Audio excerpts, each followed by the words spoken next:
Elias era um homem de aparência marcante, magro, com um olhar que ardia em intensidade, vindo de Tisbé, uma localidade nas montanhas de Gileade. Ele não possuía linhagem nobre, nem descendência sacerdotal. Sem nenhum livro em seu nome ou qualquer cargo no templo, Elias viria a se tornar um dos profetas mais formidáveis e respeitados na história de Israel. Esta é a saga de Elias, o homem que enfrentou reis, invocou fogo dos céus e conversou face a face com Deus, num tempo em que toda uma nação parecia ter esquecido seu nome. Israel atravessava um período de profunda escuridão espiritual.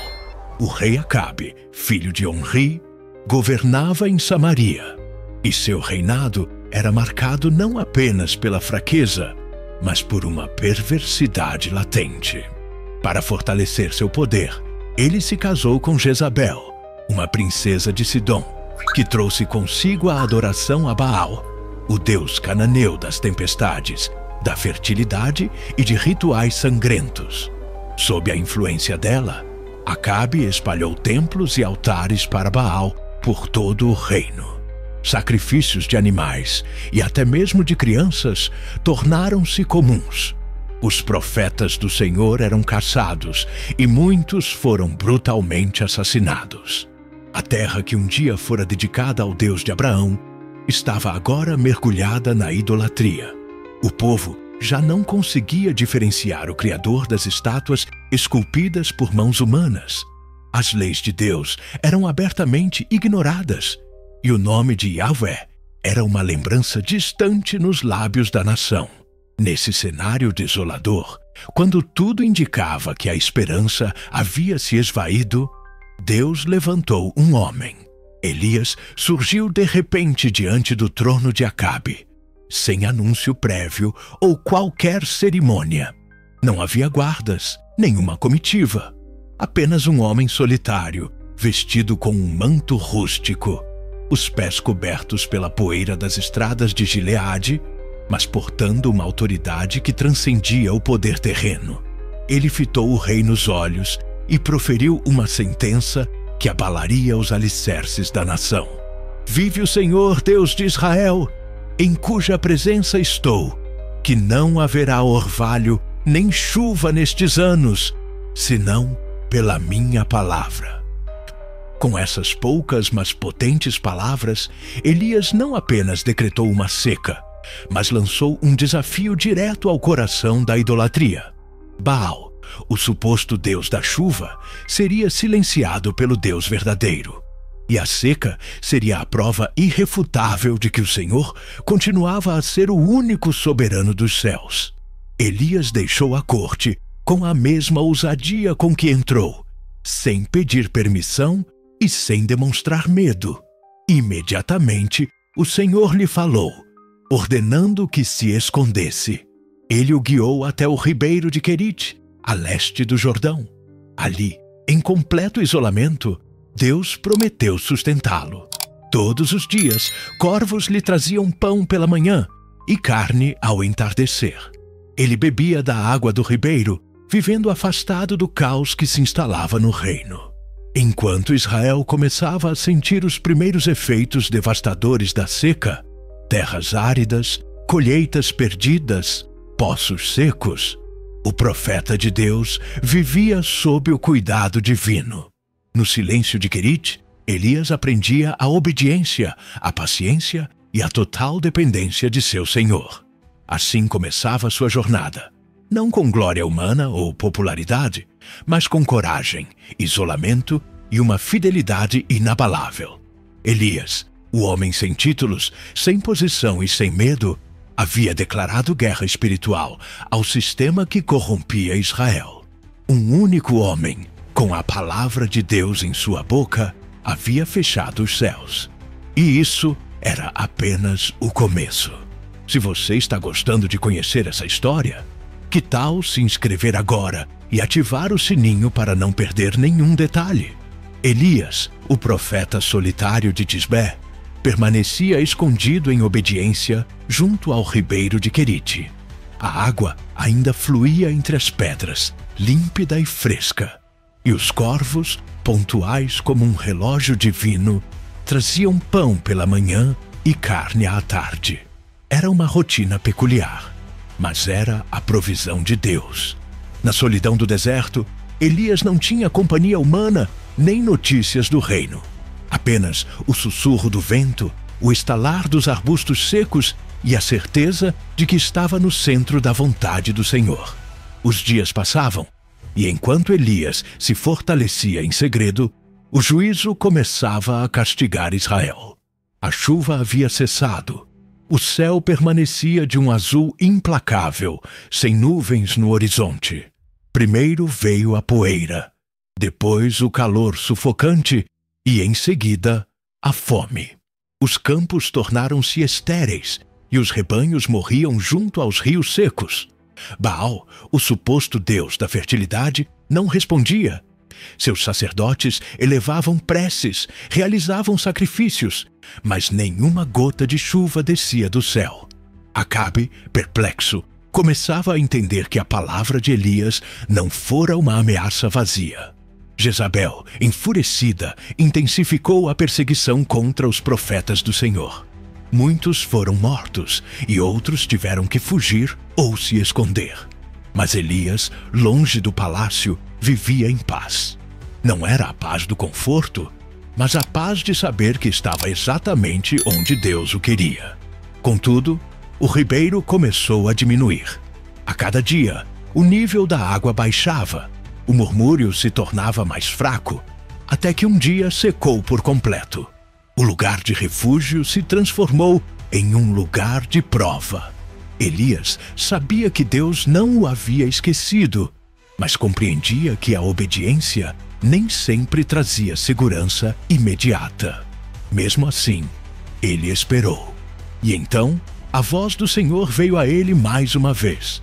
Levanta-te, vai para a Sarepta de Sidom e habita ali. Eis que eu ordenei ali a uma mulher viúva que te sustente. A ordem era surpreendente. Sarepta não ficava em Israel, mas em território estrangeiro, na Fenícia, a mesma terra de onde viera Jezabel. Mas Elias não hesitou. Levantou-se e partiu. Foi uma longa jornada, com os pés descalços na poeira, sob um sol implacável. Mas ele estava carregado de propósito. A palavra de Deus continuava a guiá-lo, passo a passo. Ao chegar aos arredores de Sarepta, encontrou uma mulher recolhendo lenha. Ela era magra, com o rosto marcado pela fome. Elias olhou para ela e disse: "Rogo-te que me tragas um pouco de água num vaso, para que eu beba." Ela foi buscar, e ele acrescentou: "Traze-me também um bocado de pão na tua mão." A mulher parou, sua voz tremia. "Vive o Senhor teu Deus, que não tenho pão cozido. Tenho apenas um punhado de farinha numa panela e um pouco de azeite numa botija. E vês aqui, apanhei 2 cavacos e vou prepará-lo para mim e para o meu filho, para que o comamos e morramos." Elias a olhou com compaixão, mas também com firmeza. Ele sabia que Deus havia preparado aquele encontro. "Não temas, vai e faze conforme a tua palavra. Porém, faze disso primeiro para mim um bolo pequeno e traze-mo aqui fora. Depois farás para ti e para teu filho. Porque assim diz o Senhor Deus de Israel: a farinha da panela não se acabará, e o azeite da botija não faltará, até ao dia em que o Senhor dê chuva sobre a Tipurra." A mulher olhou para Elias, os olhos cheios de dúvida, mas também com um estranho vislumbre de esperança. Era viúva, estrangeira e mãe de um menino que mal tinha forças para andar. A fome os havia enfraquecido, a seca os cercara, e a morte parecia ser a única saída. No entanto, a promessa daquele forasteiro soava diferente. Ele não pedia caridade. Falava em nome do Deus de Israel, um Deus que ela mal conhecia. Ela obedeceu. Entrou em sua pequena casa de barro, acendeu o fogo com a lenha que havia recolhido e amassou o que restava da farinha com algumas gotas de azeite. Preparou um bolo e o entregou a Elias.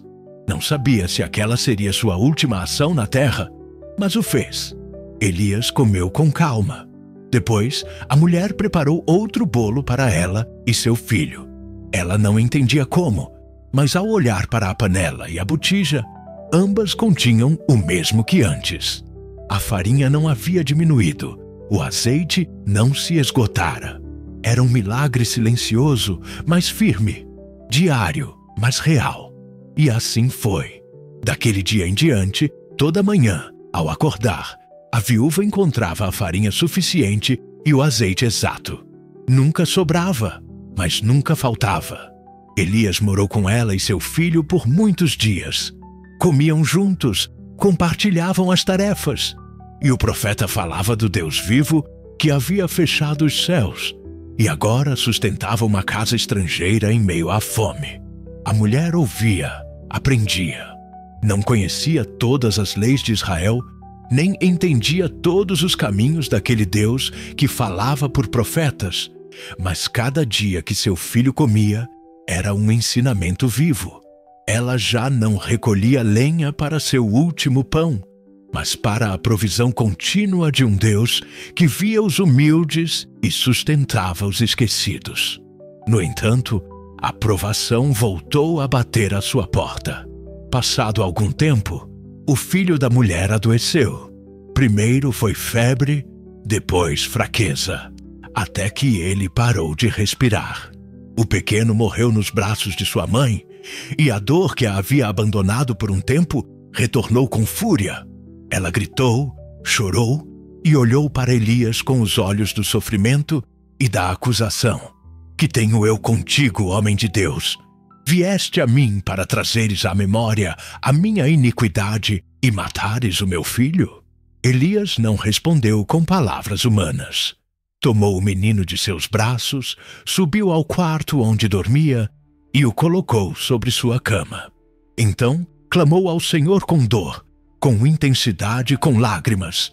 Ó Senhor meu Deus, também sobre esta viúva, em cuja casa estou hospedado, afligiste, matando-lhe o filho.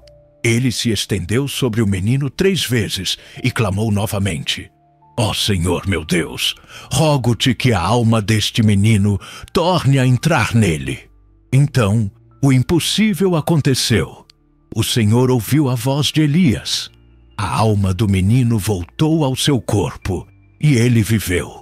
O profeta desceu as escadas, carregando o menino, e o entregou vivo à sua mãe. Olha, teu filho vive. A mulher o abraçou com espanto. Seus olhos não mostravam mais dúvida. Nisto conheço agora que tu és homem de Deus, e que a palavra do Senhor na tua boca é verdade. A viúva que havia preparado sua última refeição para morrer, agora acreditava no Deus que dá a vida.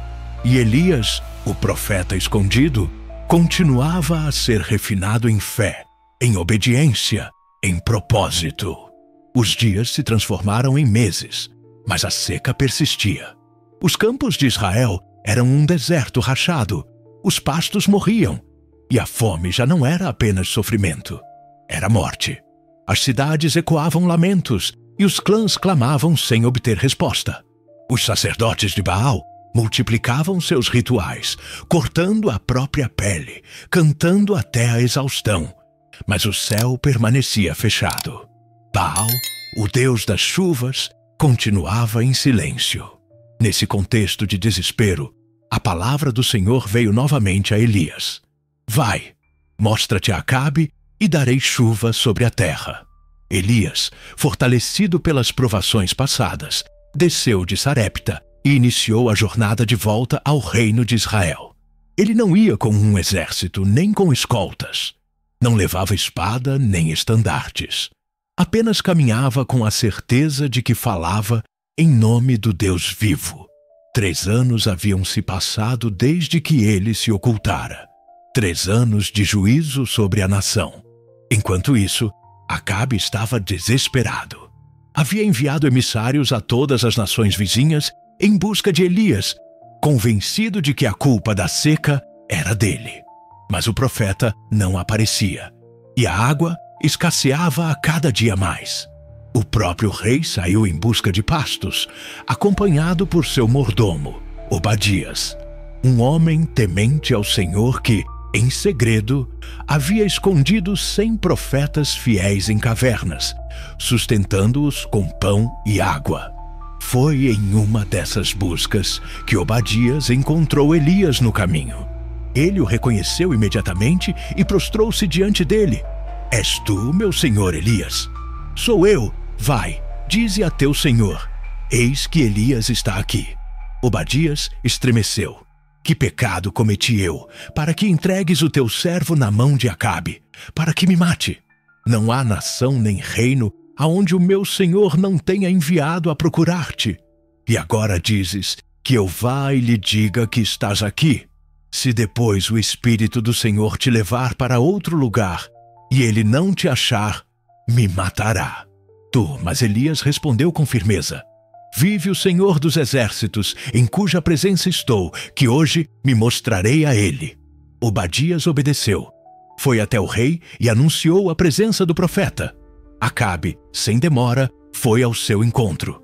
Quando o viu, o interpelou com raiva: És tu o perturbador de Israel?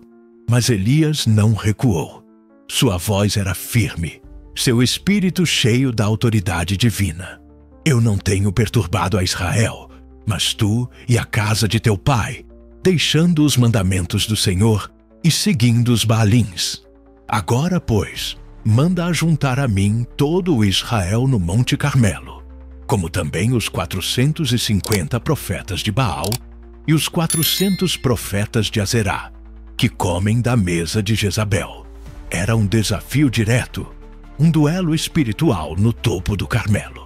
Não se tratava apenas de um confronto entre homens, mas entre deidades, entre o Deus de Israel e os ídolos de pedra. Elias, um único profeta contra centenas de falsos sacerdotes. Uma montanha como palco, um povo inteiro como testemunha. Acabe, pressionado pelo desespero, aceitou. Ordenou a convocação, e as tribos de Israel começaram a se mover, subindo o Monte Carmelo com expectativa. Os profetas de Baal se preparavam com arrogância. Elias, em silêncio, caminhava em direção ao local do juízo. O momento decisivo, o clímax de anos de seca, idolatria e engano, estava prestes a começar. O sol nascia sobre o Monte Carmelo, iluminando uma cena imponente. O povo de Israel se reunia no cume, observando com incerteza o que estava prestes a acontecer. De um lado, os 450 profetas de Baal se alinhavam com suas vestes cerimoniais, e ao lado deles, os 400 profetas de Azerá, servos do culto pagão de Jezabel. Do outro lado, apenas um, Elias com sua túnica simples, o rosto marcado pelos anos de seca, mas com o olhar aceso pela fé. Elias deu um passo à frente e falou ao povo. Sua voz se ergueu com firmeza, ressoando entre as rochas e as árvores do Carmelo. Até quando cocheareis entre dois pensamentos? Se o Senhor é Deus, segui-o, e se Baal, segui-o. Mas ninguém respondeu. O silêncio era total. O povo temia errar, e a confusão espiritual era profunda. Elias, então, propôs um desafio claro, simples e irrefutável. Deem-se-nos 2 bezerros, e eles escolham para si um dos bezerros, e o dividam em pedaços, e o ponham sobre a lenha. Porém, não lhe metam fogo. E eu prepararei o outro bezerro, e o porei sobre a lenha, e não lhe meterei fogo. Então, invocai o nome do vosso Deus, e eu invocarei o nome do Senhor.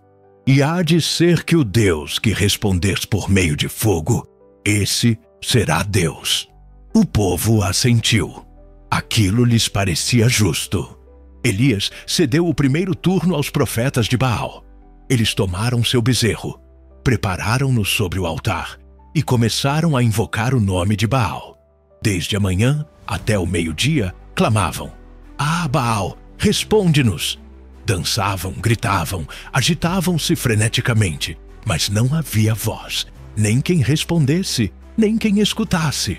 O altar continuava intacto. O fogo não descia. O céu estava mudo. Ao meio-dia, Elias falou com ironia: clamai em altas vozes, porque ele é um Deus.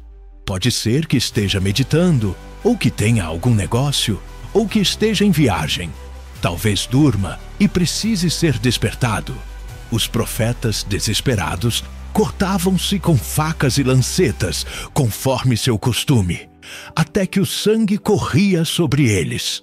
O frenesi se tornou gritária. O clamor se tornou caos, mas não houve resposta. O tempo passou. A tarde caiu e o altar continuava frio. Então Elias chamou o povo: chegai-vos a mim. E todos se aproximaram. Com calma, Elias reparou o altar do Senhor que estava em ruínas. Tomou 12 pedras, conforme o número das tribos de Israel, lembrando sua unidade espiritual sob o pacto de Deus. Com as pedras, edificou um novo altar. Cavou uma vala ao redor. Colocou a lenha e preparou o bezerro sobre ela. Mas não parou por aí. Enchei 4 cântaros de água e derramai-a sobre o holocausto e sobre a lenha. Eles o fizeram, e Elias repetiu: fazei-o outra vez. E o fizeram. E de novo, fazei-o a terceira vez. E o repetiram. A água corria por todo o altar e encheu a vala. Estava completamente encharcado. Não havia possibilidade de o fogo surgir por acidente ou truque humano. Chegada a hora do sacrifício da tarde, Elias se aproximou do altar e orou: ó Senhor, Deus de Abraão, de Isaque e de Israel, manifeste-se hoje que tu és Deus em Israel, e que eu sou teu servo, e que conforme a tua palavra fiz todas estas coisas. Responde-me, Senhor, responde-me, para que este povo conheça que tu, Senhor, és Deus, e que tu fizeste tornar o seu coração para trás. E então aconteceu. O fogo do céu desceu, consumiu o holocausto, a lenha, as pedras, o pó e até lambeu a água da vala. Era fogo puro, divino, inconfundível. O povo caiu sobre seus rostos e gritou: o Senhor é Deus, o Senhor é Deus. O Monte Carmelo tremia, não por um terremoto, mas pela comoção espiritual que acabara de ocorrer. O fogo celestial que desceu em resposta à oração de Elias não apenas consumiu o sacrifício, mas também queimou no coração do povo toda a dúvida. Já não havia silêncio nem hesitação. O povo, ajoelhado, gritava em uníssono: o Senhor é Deus! O Senhor é Deus! Finalmente, após anos de idolatria, o coração de Israel se quebrantava.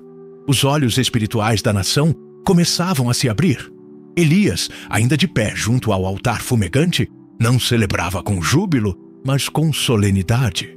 Sabia que ainda restava uma tarefa a cumprir: erradicar o mal que havia mergulhado o reino na escuridão. Ele se voltou para o povo e proclamou com voz firme: lançai mão dos profetas de Baal, que nenhum deles escape. O povo, inflamado pela manifestação divina, obedeceu. Um a um, os profetas foram capturados, suas vestes rasgadas por mãos decididas. Não houve escapatória. Elias os conduziu ao ribeiro de Quizon, ao pé do monte, e ali foram executados. Era o juízo de Deus contra anos de corrupção religiosa, de engano, de sangue inocente derramado por ordem de Jezabel. Elias não agia com vingança, mas como instrumento da justiça divina. O povo havia vacilado por tempo demais. Agora, o Senhor restaurava sua santidade. O silêncio que se seguiu foi pesado. Não era o silêncio da dúvida, mas o da reflexão. As águas do ribeiro arrastavam os restos de um sistema pagão que fora desmascarado. Elias, mais uma vez, subiu ao monte, mas agora não para desafiar, e sim para interceder. A obra ainda não estava completa. Israel havia sido abalado, mas a seca continuava. Elias disse a Acabe: sobe, come e bebe, porque há ruído de uma abundante chuva. Acabe, ainda atônito com o que havia presenciado, retornou ao seu acampamento. Mas Elias não foi com ele. O profeta subiu ainda mais alto no monte, prostrou-se em terra e pôs o rosto entre os joelhos. Era uma postura de humildade, de súplica. Elias orava, não por fogo desta vez, mas por água. Não por juízo, mas por misericórdia. Ele chamou seu servo. Sobe agora e olha para o lado do mar. O servo obedeceu. Olhou para o horizonte, para o oeste, onde o mar Mediterrâneo costumava anunciar a chegada da chuva. Mas não viu nada. Não há nada, disse ele. Elias não se moveu. Voltou a orar. De novo enviou seu servo, e outra vez e outra. 7 vezes repetiu a ação. 7 vezes insistiu. Não houve impaciência, apenas fé. Uma fé que não depende do que se vê, mas do que se crê. Na 7ª vez, o servo exclamou: Eis aqui uma pequena nuvem, como a palma da mão de um homem, subindo do mar. Era pequena, insignificante aos olhos naturais, mas para Elias era suficiente. Ele se levantou e disse: Vai e dize a Acabe: Prepara o teu carro e desce para que a chuva não te impeça. E, enquanto ele falava, os céus se escureceram. As nuvens se reuniram, o vento soprou, e a chuva, longamente esperada, caiu com força sobre a terra sedenta. O juízo havia terminado, a restauração começava. A seca, símbolo da aridez espiritual do povo, dava lugar ao orvalho da reconciliação.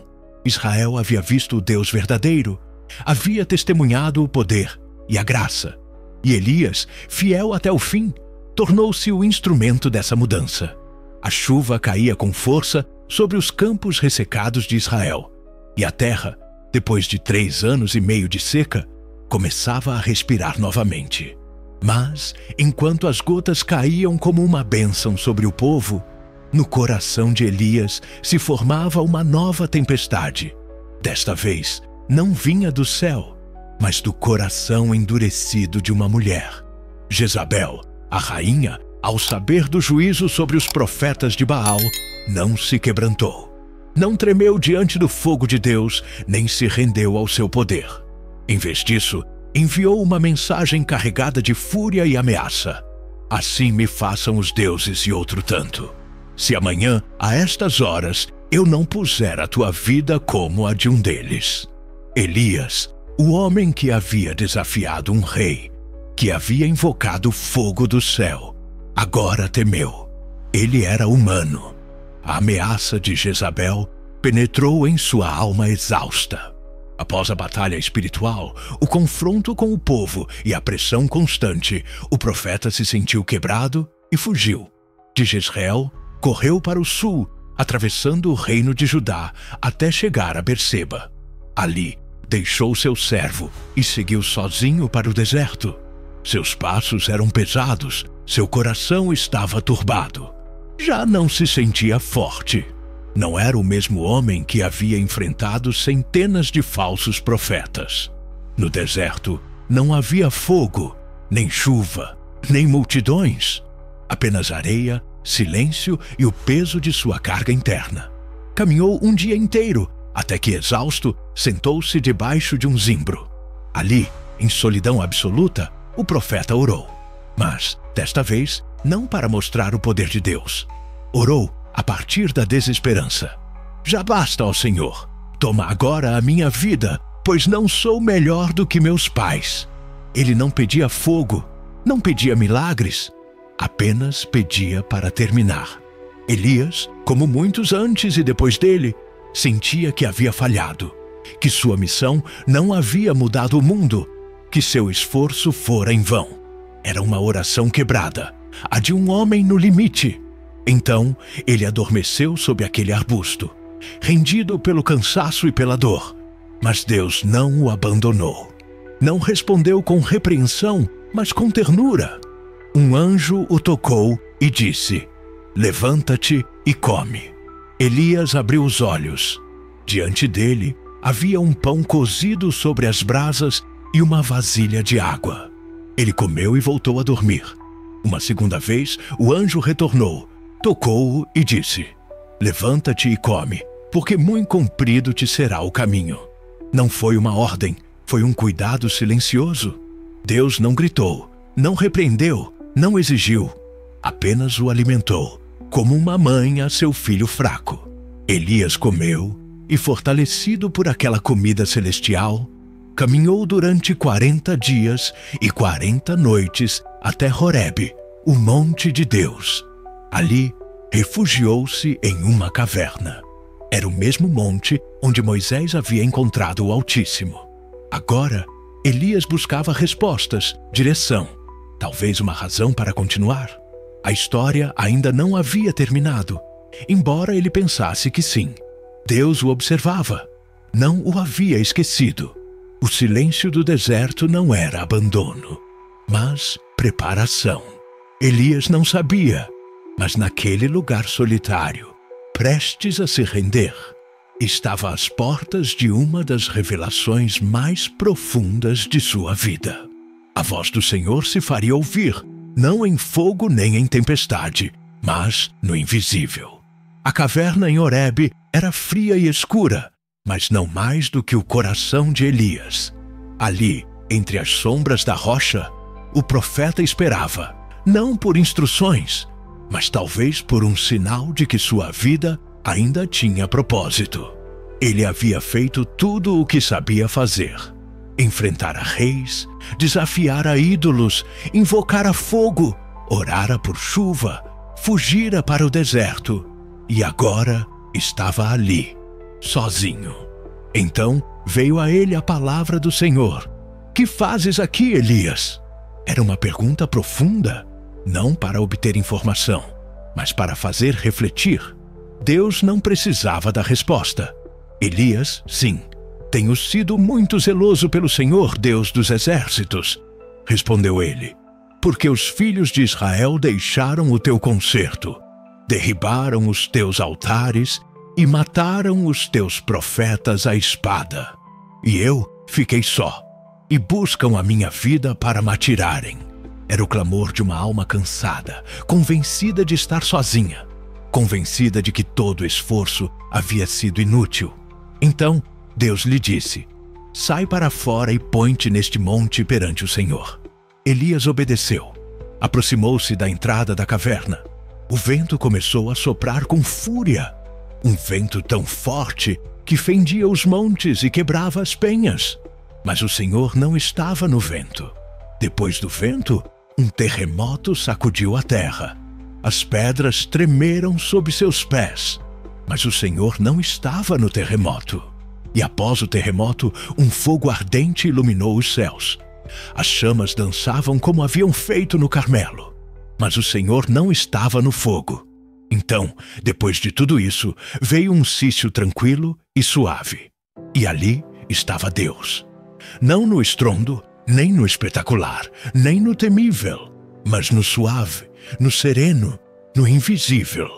Elias, ao ouvi-lo, cobriu o rosto com seu manto e saiu. Sabia que estava na presença do Altíssimo. Mais uma vez, a voz de Deus perguntou: que fazes aqui, Elias? E Elias repetiu seu lamento, palavra por palavra. Sua dor não havia mudado. Mas, desta vez, a resposta de Deus não foi fogo nem vento, mas um plano. Vai, disse o Senhor, volta pelo teu caminho para o deserto de Damasco, e quando lá chegares, unge a Hazael rei sobre a Síria, e a Jeú, filho de Ninsi, ungirás rei sobre Israel, e também a Eliseu, filho de Safate, de Abel-Meolá, ungirás profeta em teu lugar. Deus não apenas lhe devolvia o propósito, mas lhe mostrava que sua missão não havia terminado. Havia mais a fazer, mais a preparar, mais a deixar nas mãos de outros. E então acrescentou algo que romperia a solidão de sua alma. Também eu fiz ficar em Israel 7.000, todos os joelhos que não se dobraram a Baal, e toda a boca que o não beijou. Elias não estava sozinho. Nunca estivera. Apenas não podia ver os outros. Enquanto ele lutava no visível, Deus operava no invisível. 7.000 fiéis, silenciosos mas firmes, eram a prova de que o reino não estava perdido. Elias compreendeu então que a obra de Deus nem sempre se manifesta em grandes atos, mas também no sussurro do vento, na fidelidade dos desconhecidos, no sucessor que ainda não se revelou. Já não caminhava sozinho, já não estava à beira do abismo. Deus continuava a operar, mesmo quando ele não via.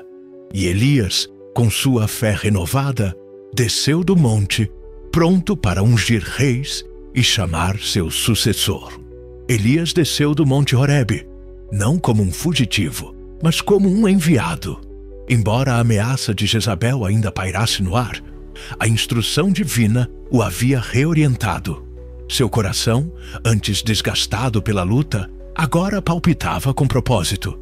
Deus lhe dera uma nova tarefa, e parte dela implicava buscar quem seria seu sucessor, Eliseu. Ele cruzou as regiões de Judá e dirigiu-se ao norte até chegar a Abel-Meolá, uma terra fértil onde as águas do Jordão alimentavam os campos. Ali encontrou Eliseu, filho de Safate, trabalhando a terra. Ele não estava orando nem esperando um sinal, mas cumprindo com fidelidade seu trabalho diário. Guiava a última de 12 juntas de bois, uma demonstração de que era um homem de recursos, mas também de humildade. Elias se aproximou sem dizer uma palavra. Não fez discursos nem proclamações. Tomou seu manto, o mesmo que havia coberto seu rosto em Horebe, símbolo de seu chamado profético, e o lançou sobre Eliseu. Foi um gesto silencioso, mas cheio de significado. Não era um simples manto, era um chamado, um convite para deixar tudo e seguir uma vida de obediência e serviço a Deus. Eliseu parou imediatamente. Ele compreendeu o gesto.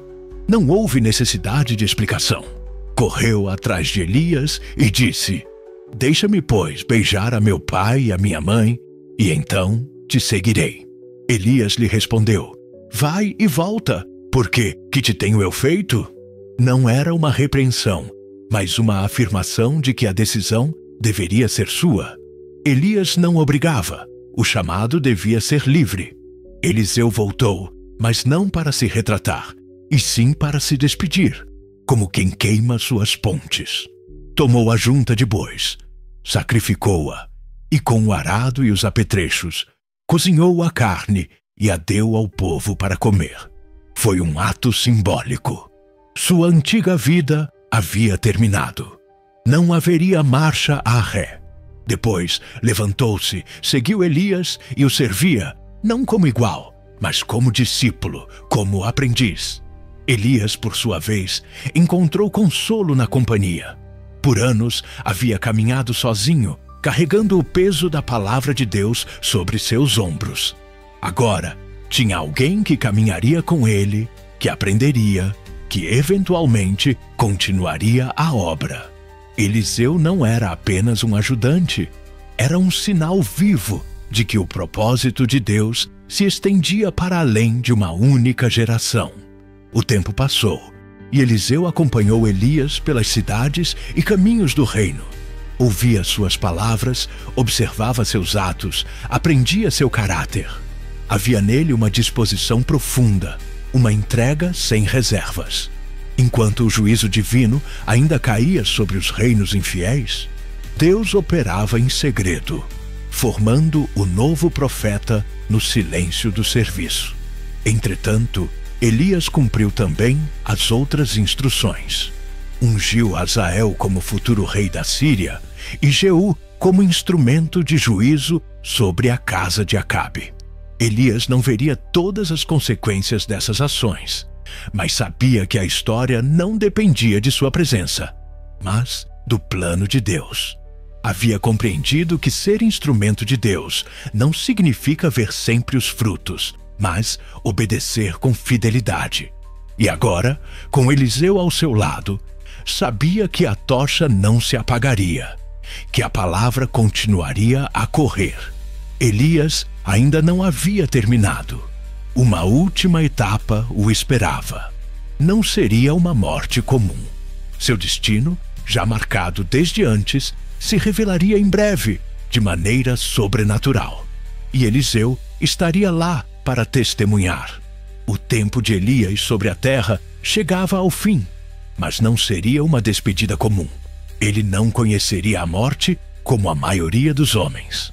Deus havia preparado algo diferente, algo que marcaria para sempre a memória de seu discípulo e confirmaria a grandeza do propósito que o havia sustentado desde o princípio. Elias sabia disso. Eliseu também intuía. Os dois caminhavam juntos desde Gilgal, quando Elias disse a seu discípulo: "Fica-te aqui, porque o Senhor me enviou a Betel." Mas Eliseu respondeu com firmeza: "Vive o Senhor, e vive a tua alma, que não te deixarei." Juntos desceram a Betel. Ali, os filhos dos profetas, aqueles aprendizes que viviam em comunidade, saíram para recebê-los. Um deles tomou Eliseu à parte e lhe disse: "Sabes que o Senhor hoje tomará o teu senhor por de cima da tua cabeça?" "Sim, eu o sei", respondeu Eliseu. "Calai-vos." Era um dia sagrado, um momento que não precisava ser anunciado com palavras, mas vivido com reverência. Elias voltou a falar: "Fica-te aqui, porque o Senhor me enviou a Jericó." Mas Eliseu repetiu sua fidelidade. Não o deixaria. Em Jericó, os filhos dos profetas também sabiam o que aconteceria. Elias era mais que um homem. Era um servo escolhido. E sua partida era parte do plano divino. Finalmente, Elias lhe disse: "Fica-te aqui, porque o Senhor me enviou ao Jordão." E, mais uma vez, Eliseu se negou a se afastar. Ambos chegaram às margens do rio. 50 homens dos filhos dos profetas os seguiam de longe, observando em silêncio. Elias tomou seu manto, dobrou-o e golpeou as águas. Então, o Jordão se abriu em dois, e os dois passaram em seco, como fizeram os antigos hebreus ao entrar na terra prometida. Do outro lado do rio, enquanto o vento soprava e o sol descia no horizonte, Elias se voltou para seu discípulo: "Pede-me o que queres que te faça, antes que seja tomado de ti." Eliseu não hesitou. "Peço-te que haja porção dobrada de teu espírito sobre mim." Era uma petição profunda, não de poder, mas de responsabilidade. Eliseu não pedia glória, pedia capacidade para continuar a obra, para carregar o fardo que Elias deixaria para trás. Elias o olhou com seriedade. "Coisa dura pediste. Se me vires quando for tomado de ti, assim se te fará. Porém, se não, não se fará." E, enquanto caminhavam e conversavam, de repente, apareceu um carro de fogo, com cavalos de fogo, que os separou. Elias foi elevado em um redemoinho ao céu. Não foi consumido pelo fogo. Foi arrebatado, glorificado, diante dos olhos de seu discípulo. Eliseu gritou: meu pai, carro de Israel e seus cavaleiros." E não o viu mais. Rasgou suas vestes em sinal de luto, mas também de transição. Aproximou-se do manto que havia caído de Elias, tomou-o. Agora era seu. Retornou ao Jordão, parou diante das águas e golpeou com o manto: "Onde está o Senhor, o Deus de Elias?" E as águas se abriram. Os filhos dos profetas, ao verem o ocorrido de longe, disseram: "O espírito de Elias repousou sobre Eliseu." Assim começou o ministério do novo profeta. Mas Elias não foi esquecido. Séculos depois, ainda se falava dele. Sua figura se tornou símbolo da fidelidade profética, do poder de Deus, do fogo que purifica e do céu que chama. Esta foi a história de Elias, o homem que caminhou com Deus, desafiou reis, ouviu sua voz no silêncio e não conheceu a morte. Se você se emocionou com essa jornada, deixe seu gostei para que eu saiba e compartilhe este vídeo com alguém que precisa conhecer essa história de fé e coragem.